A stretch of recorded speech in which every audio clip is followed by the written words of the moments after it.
So you want to be a fitness superstar. Um, well, I guess for starters, because I think a lot of folks are gonna find this sometimes, yeah, just maybe a bit intrusive to how they suspected they would make the climb up the ranks so that they could make an impact. Um, so I'll start off with this, and that's just the fact that a lot of people will tell you that it's a very saturated space, and I would directly oppose this view by saying that I don't think it should be framed that way. I think a better way to frame it is that a lot of people are making it,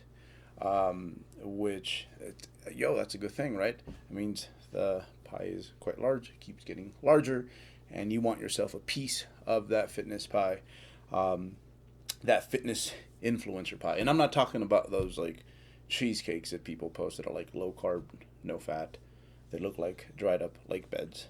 I'm talking about a good, wholesome piece of pie. Um, let's see. Um, yeah, it's there.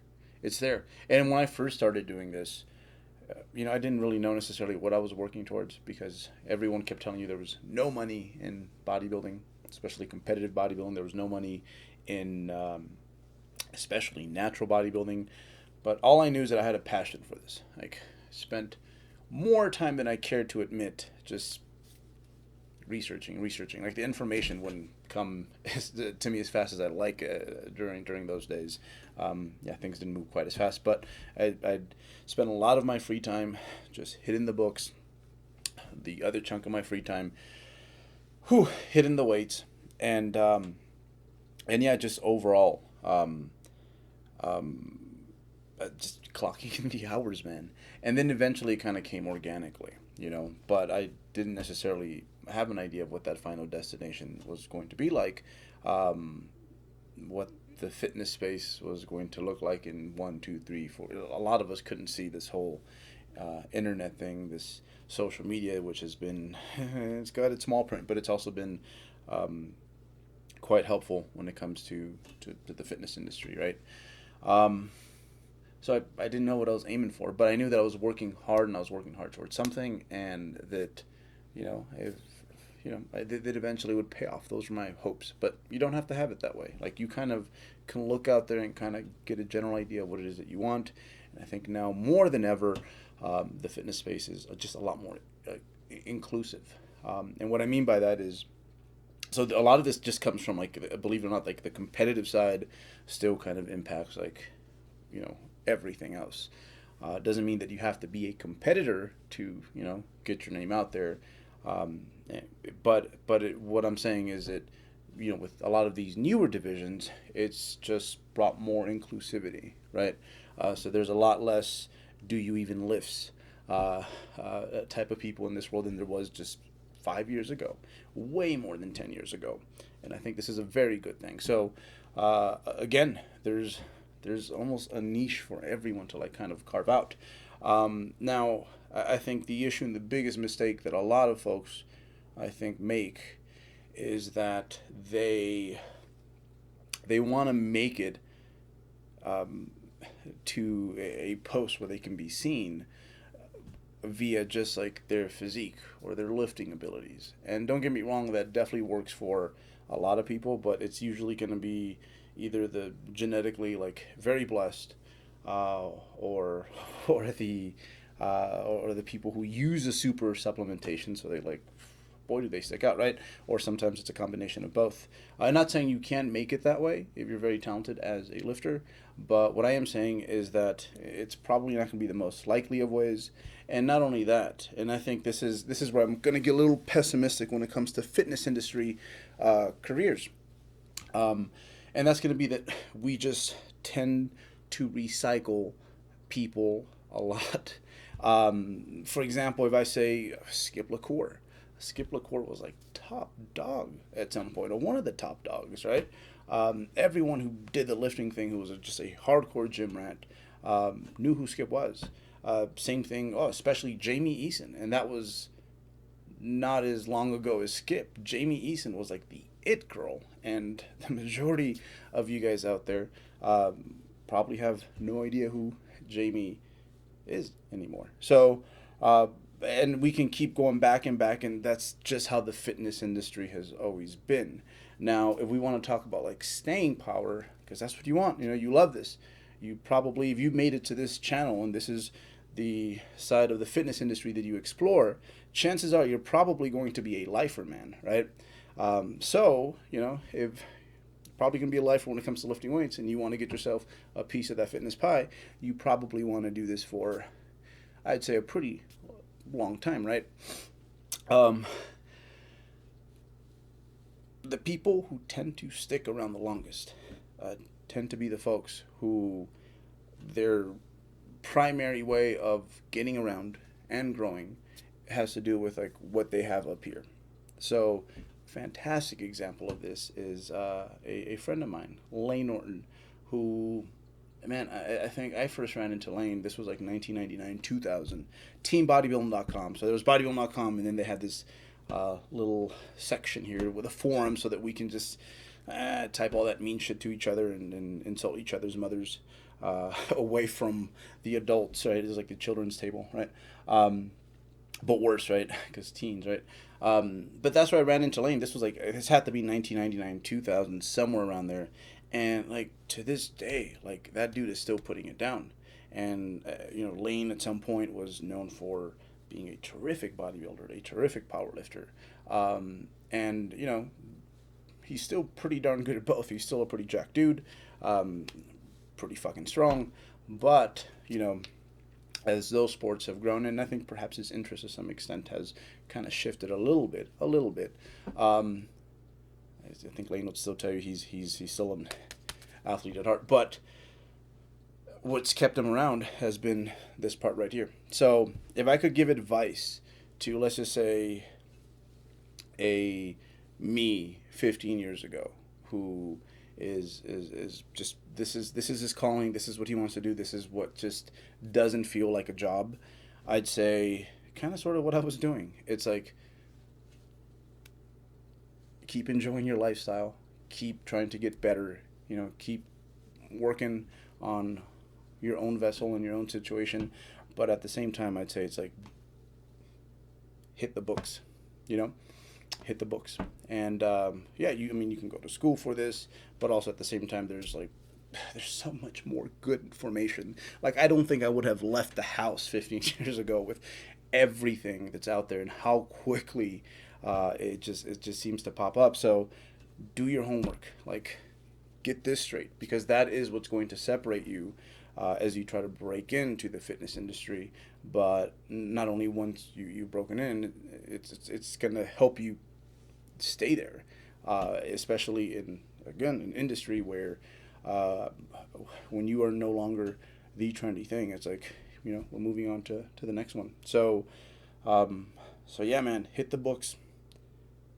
If you love this, that's going to be relatively easy, because this was probably, I'll be the first to admit that there was a lot of subjects, especially when they weren't necessarily, say for me it was math, anything outside of math, I just didn't really, or certain biological sciences, it just didn't really register. But when it came to lifting, I could spend 4 hours in front of the computer and not even know it. So hit the books hard, like work on this, work on your trade, and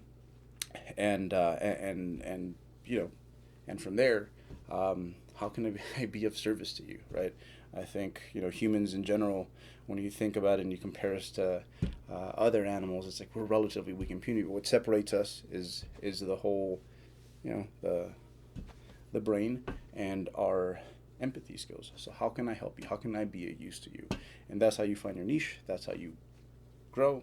Most of the time your niche will find you, I'll tell you that much. But yeah, it all starts with trying to break into the industry via this. So, yeah. With that said, let's get on with, let's turn off this campfire. Let's get into my training, because it's been pretty good. I forgot to mention the plugs, right? marketing skills. Definitely something you will have to learn.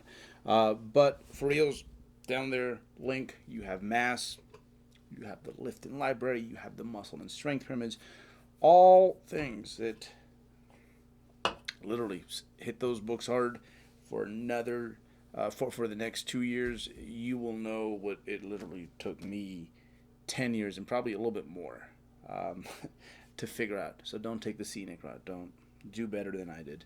Um, it wasn't necessarily my fault. I would have had all of those back in the day. It's just it wasn't there. So let's get into it. Hey, look at that pec. Way better. Significantly better. This was the 105s and with pauses for a set of 6. Feet up on the bench too. So, I mean, look at all those things that I have working against me. So I am just, I handled this the right way, to be quite honest. And again, it's hard sometimes to do that with yourself. But I think because the calf was such a bigger issue, the pec was more of a, you know, I wasn't as sentimental about it. So it just allowed me to take the right course of action. And not only that, I've had the chance to do more arm and shoulder work. So, hey, like I said, that hasn't been a bad time at all. But yeah, I think, man, that is one thing that I'll tell you. It's like if you are going hard and you're trying to progress and you're trying to push your limits, at some point this will go off, that'll go off, and again, it's about reframing it and just focusing on what it is that you can do. So arms, let me tell you what. So they started out, they still are. I'm acting like they've grown a whole lot. At I think 16 and a half. So what I'm going to do, I will be gaining weight, but I think in another about 3 months, maybe 4 months, 3.5 months, we will measure them and see if I can get a quarter inch out of these things. So I think they don't measure any bigger because, look, I got impatient. I measured, right? And they were pretty much the same. However, I do think in terms of the way they look, both my delts and my arms, they just have a little bit more pop to them. So yeah, this has been fun. And one thing I will say, and I kind of said this last week, and that was the whole, like, in the past I've been, like the overhead press, do you really need it if you're doing all this other pressing? Like, do you really need more for the front delt? But let me tell you, there's been a significant difference. So I might have to eat my own words. And again, hey, part of the hallmark again of being a professional is like yeah, having to the ability to amend what you know, and then now take on new better information, but don't get emotionally attached to it because it happens all the time. The longer you do this, you are you're humbled because something that you believe to be true ended up not being true. So yeah, we're gonna stick with these because my pec is getting better. Progression on these hasn't been quite as linear. Now that I'm pressing more with my pecs, by the time I do get to this movement here, like I can notice the difference. So this was about 3 days, 2 days, yeah, 3 days, 2.5 days. We'll just go with that half. After I did that decent chest pressing. So again, that overlap, man, that's something. No matter how you cut it, it's going to be there to some extent. And again, you just have to remember that. Sometimes when I have an awful day on something, I trace back and I'm like, oh, I had an awful day here because I had a really good day here. And even if it wasn't a prime mover on that good day, still, it's still, it was tampered with to some extent. So yeah, it's just been a blast to like bro it out. And as much as I usually don't get as excited for like arm and shoulder work, big thing here is just the fact that this is what I have, and because this is what I have and because it's been feeling quite good, it just kind of goes to show you. So there is something there about a training split and just making it fun. I think that is a huge component of being able to put your best foot forward, is being able to, so long as it makes sense, it's fundamentally sound. There's nothing wrong with throwing in a few things in there that are simply there because they help keep you motivated, help keep you excited. Um, so yeah, it's been fun and exciting. I guess the last thing, I forgot to mention this, so I am pre-exhausting my quads. So I'm doing leg extensions before I get into the leg press simply because I don't want to chance it. Um, and this has been pretty fun as well, just because it's different. So I will say this: I think it's given me a different perspective as a coach when it comes to just, as much as I like to think I'm like bottom line first. Think maybe I should cater a little bit more to like what I do find fun and changing things up a little just for the sake of just making it a whole lot more fun on on my end because hey, it works. It works when you keep it fresh and fun. So long as again you're sticking to the script for the most part. Um, Posted these on Instagram. This is more of a glute dominant leg press. So again, think about it as a Smith machine or just how about a Bulgarian split squat where your foot is like really out in front of you. It's kind of the same dealio there. Um, and and boy, let me tell you, does it work? Because the days afterwards, I don't necessarily get sore, but I can just feel that my glutes are tired, and that has a lot to do with it. So we kind of tested out dorsiflexion here. I did bring out the shoes. I've been not so good about doing that because that's going to help me not have to rely on my dorsiflexion as much in order when it comes to a lot of these squat patterns. So you will see a lot more of those shoes. I don't necessarily like them all that much when it comes to leg presses and things like this, but they will be a huge aid these next few weeks. So honestly, I think the calf is about 70-80% better. I even did some loading on it with the seated calf raises, added some ROM, kept the weight about the same. So again, we're heading in the right direction.